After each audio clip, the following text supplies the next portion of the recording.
నమస్తే. వైఎస్ఆర్ కాంగ్రెస్ పార్టీ అధికారం కోల్పోయి కేవలం 11 సీట్లు మాత్రమే చేజిక్కించుకున్న తర్వాత పార్టీలో అనూహ్యమైన మార్పులు చాలా జరిగాయి. మార్పులు అనడం కంటే కీలకమైన నేతలుగా భావించినటువంటి వారు పార్టీని రాజీనామా చేసి బయటకు వెళ్ళిపోయారు. ఒక విధంగా చెప్పాలంటే వాళ్ళు పార్టీని వదిలి వెళతారని ఎప్పుడూ ఊహించనటువంటి వ్యక్తులు పార్టీని వదిలి ఇతర పార్టీల్లో చేరారు. కొందరు పార్టీల్లో చేరకోకుండా కామ్గా ఉన్నారు. దాని మీద ఒక విశ్లేషణని మీ ముందుంచాలనేటువంటి ప్రయత్నం నాది. దీనిలో ప్రధానంగా విజయసాయిరెడ్డి గారు విజయసాయిరెడ్డి గారు అసలు పార్టీని వదిలి వెళ్ళిపోతాడని, కామ్గా ఉంటాడని ఎవరు ఊహించలేదు. ఎందుకంటే విజయసాయిరెడ్డి గారికి వైఎస్ఆర్ కాంగ్రెస్ పార్టీ ప్రారంభించిన దగ్గర నుంచి దక్కినటువంటి ప్రాధాన్యత చిన్న ప్రాధాన్యత కాదు. ఆయనకి పార్లమెంటు సభ్యులుగా ఇచ్చారు. తరువాత ఆయన పార్లమెంటరీ నాయకుడిగా చేశారు. జాతీయ వైఎస్ఆర్ కాంగ్రెస్ పార్టీకి జనరల్ సెక్రటరీగా చేశారు. అసలు జగన్మోహన్ రెడ్డి గారి తర్వాత ఆయనే పార్టీని నడిపేది అనేటువంటి భావన కూడా తీసుకొచ్చే విధంగా జగన్మోహన్ రెడ్డి గారు ప్రయత్నం చేశారు. అలాంటి విజయసాయిరెడ్డి గారు పార్టీని వదిలి వెళ్ళారు. పార్టీ ఇచ్చినటువంటి రాజ్యసభకు రాజీనామా చేసి వెళ్ళారు. కోర్స్ ఏ పార్టీలోనూ చేరలేదనుకోండి. ఆయన ఒక మాటలో చెప్పాలంటే ఆయన అసలు రాజకీయ నాయకుడే కాదు. ఒక చార్టర్డ్ అకౌంటెంట్, రాజశేఖర రెడ్డి గారి కుటుంబానికి సన్నిహితంగా ఉండేటటువంటి వ్యక్తి. రాజశేఖర రెడ్డి గారి మరణం తర్వాత జగన్మోహన్ రెడ్డి గారు ప్రాంతీయ పార్టీ పెట్టినప్పుడు ఆయన్ని రాజకీయ నాయకుడిగా జగన్మోహన్ రెడ్డి గారే చేశాడనేది నా అభిప్రాయం. అలాంటి విజయసాయిరెడ్డి గారు పార్టీని వదిలి వెళ్ళిన తర్వాత పార్టీలో పెద్ద లోటనేమీ అనిపించడం లేదు. కానీ ఆయన ఎంత నష్టపోయాడో బహుశా ఇప్పుడు ఆయనకు అర్థమవుతూ ఉంటుందని నా అభిప్రాయం. ఆయనకి ఇక్కడున్న ప్రాధాన్యత ఎక్కడికి వెళ్ళినా రాదు అనే విషయాన్ని ఆయన కొద్దిగా ఆలస్యంగా తెలుసుకున్నాడని నా అభిప్రాయం. దానితో పాటు ఆయన కొన్ని కామెంట్స్ చేస్తున్నాడు, అది నాకు కొద్దిగా బాధ కలిగిస్తూ ఉంది. అదేంటంటే జగన్మోహన్ రెడ్డి గారు చుట్టూరా ఉన్నటువంటి వ్యక్తులు సలహాలు సక్రమంగా ఇవ్వడం లేదని, దానివల్లే పార్టీ దెబ్బతింటుందని ఆయన అనడం చూసినప్పుడు నాకు కొద్దిగా హాస్యాస్పదం అనిపిస్తుంది. ఎందుకంటే ఆయనకన్నా ఎక్కువ సలహాలు ఇచ్చినటువంటి నాయకులు జగన్మోహన్ రెడ్డి గారి దగ్గర ఎవరు ఉండరు. సరే, యాతావాత నేను చెప్పదలుచుకున్నది ఏంటంటే విజయసాయిరెడ్డి గారు పార్టీ వదిలి వెళ్ళడం వల్ల పార్టీకి కించిత్ నష్టం జరగకపోగా విజయసాయిరెడ్డి గారి రాజకీయాలకు మాత్రం తెరపడే పరిస్థితి వచ్చిందని నేను అభిప్రాయపడుతూ ఉన్నా. మరొక నేత కాళీకృష్ణ శ్రీనివాస్, ఏలూరు నాని, జూనియర్ పొలిటీషియన్. రాజశేఖర రెడ్డి గారి దగ్గర నుంచి రాజకీయాల్లో చిన్న వయసు నుంచి పెరుగుతూ వచ్చినటువంటి వ్యక్తి. జగన్మోహన్ రెడ్డి గారు అధికారంలోకి వచ్చిన తర్వాత ఈ రాష్ట్రానికి ఉప ముఖ్యమంత్రిగా చేశారు. దానితో పాటు ఆరోగ్య శాఖ ఇచ్చారు. అంతకుముందు ఎమ్మెల్సీ కూడా ఇచ్చారు. చాలా ఎక్కువ గౌరవాన్ని ఇచ్చినటువంటి వ్యక్తి కాళీకృష్ణ శ్రీనివాస్, ఆళ్ళ నాని. ఆశ్చర్యం, ప్రభుత్వం పోంగానే, అధికారం నుంచి దిగిపోగానే పార్టీకి రాజీనామా చేసి చాలా కాలం తర్వాత తెలుగుదేశంలో చేరాడు. ఎందుకంటే తెలుగుదేశంలో చేర్చుకోవడానికి లోకల్ నాయకత్వం అంగీకరించలేదు, వ్యతిరేకించింది. అయినా ఆ పార్టీలో చేరాడు.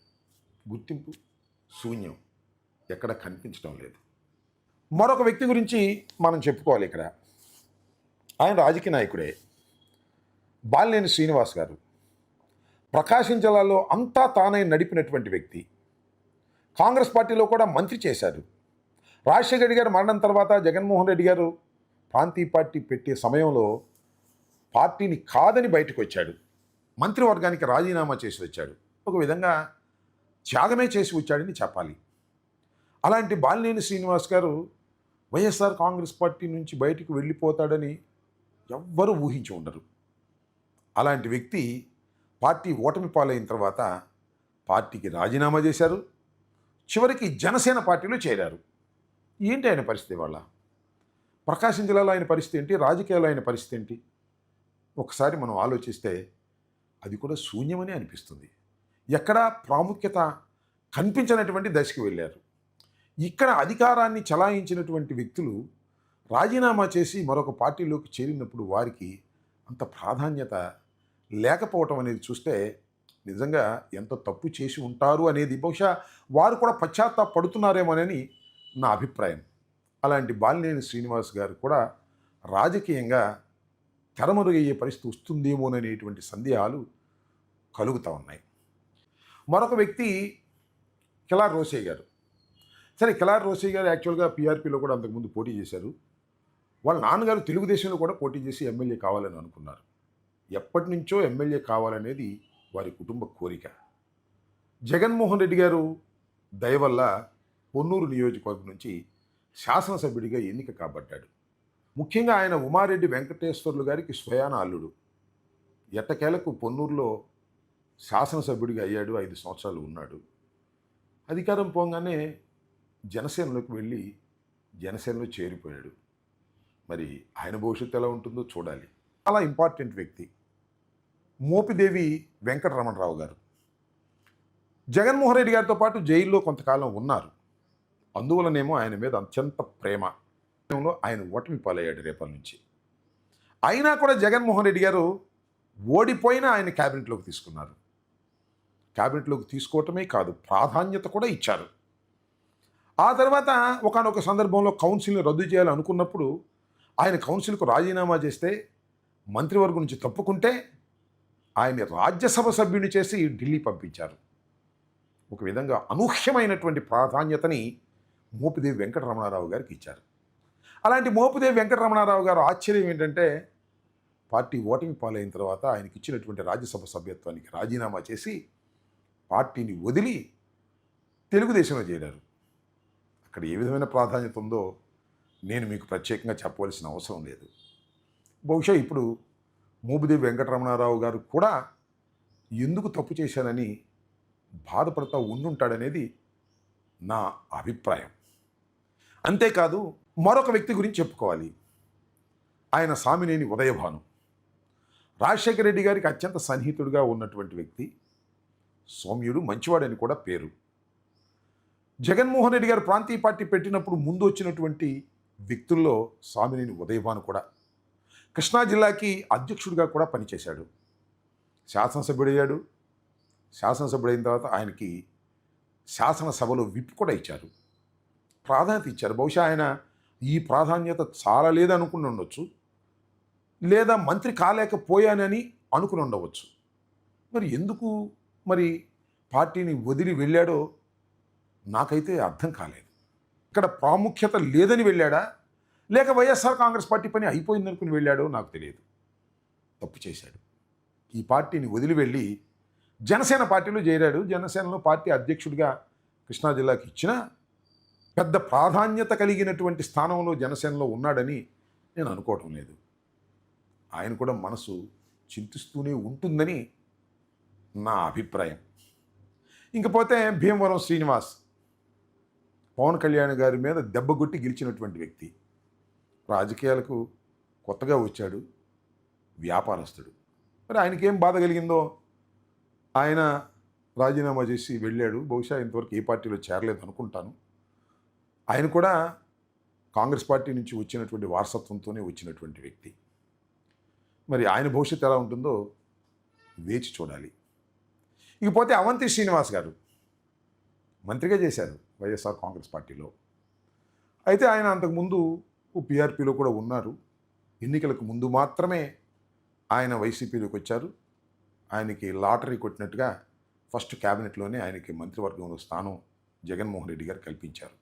సరే, ఆయనకి చాలా పెద్ద వ్యాపారాలు, కాలేజీలు, కళాశాలలు ఇలాంటివి ఉన్నాయి కాబట్టి అందువల్ల తాత్కాలికంగా ఏమైనా బయటకు వెళ్ళాడేమో నాకు తెలియదు.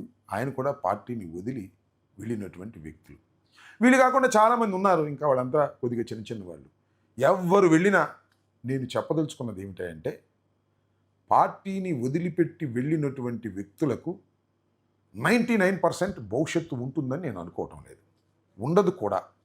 ఎందుకంటే అధికారం వచ్చిన తర్వాత, ఆ పార్టీలో చేరిన తర్వాత ఆ అధికారాన్ని తీసుకురావడం కోసం శ్రమించినటువంటి నాయకులు కానీ, కార్యకర్తలు కానీ నిన్నగాక మొన్న వచ్చిన వాళ్లకు ప్రాముఖ్యత ఇస్తే ఏ పార్టీలో అయినా ఎవరైనా ఊరుకుంటారా? అదేవిధంగా తెలుగుదేశంలో ఒరిజినల్ కార్యకర్తలు, నాయకులు పార్టీ అధికారంలోకి వచ్చిన తర్వాత, మీరు చేరిన తర్వాత మీకు ప్రాధాన్యత ఇస్తే వారు ఎలా సహిస్తారు? చిన్న కామన్ సెన్స్ పాయింట్. ఈ కామన్ సెన్స్ పాయింట్ని మిస్ అయి వైఎస్ఆర్ కాంగ్రెస్ పార్టీని వదిలి వెళ్ళినటువంటి మిత్రులు ఎంత బాధపడుతున్నారో, భవిష్యత్తులో వారికి ఏ విధమైనటువంటి అనుభవాలు వస్తాయో మీరే చూస్తారని నా అభిప్రాయం. ఈ సందర్భంగా సుమతి శతకంలో ఒక పద్యం గుర్తొస్తుంది. అదేంటంటే, ఎప్పుడు సంపద కలిగిన నప్పుడు బంధువులొత్తురు అది ఎట్లా నన్ను దెప్పలుగా చెరువు నిండిన కప్పలు 10,000 చేరు గదరా సుమతి అనేటువంటి పద్యం బహుశా సుమతి శతకంలో అందుకే ఉందనుకుంటాను. ఎప్పుడు సంపద కలిగితే అప్పుడు బంధువులందరూ వస్తారు, సంపద పోగానే బంధువులు వెళ్ళిపోతారు. ఎప్పుడు చెరువులో నీరు బాగా చేరిందో కప్పలు బెకబెకమని వస్తాయి, మళ్ళీ ఎండిపోగానే వెళ్ళిపోతాయి. అలాగే అధికారం ఉన్నప్పుడు చాలామంది వస్తారు, అధికారం పోయిందో చాలామంది పోతారు. ఆ కోవలోకి నెట్టబడిన వారు, ఎందుకంటే వైఎస్ఆర్ కాంగ్రెస్ పార్టీకి ఆది నుంచి ఉన్నటువంటి వ్యక్తులు చాలా తప్పు చేసుకున్నారనేది నా అభిప్రాయం. ఇంగ్లీష్లో ఒక చిన్న సామెత ఉంది, rolling stone never gathers mass అని. అటు ఇటు మారే వాళ్ళకి పెద్ద ప్రయోజనం ఉండదని దాని అర్థం. చివరికి ఆ కోవకు మాత్రమే వీరందరూ నెట్టబడ్డారు అనేది నా అభిప్రాయం. పునరాలోచించుకున్నా ప్రయోజనం ఉంటుందో లేదో తెలియని ఒక కన్ఫ్యూజన్ స్టేజ్లో వారు ఉన్నారనేది నేను అభిప్రాయపడుతున్నాను.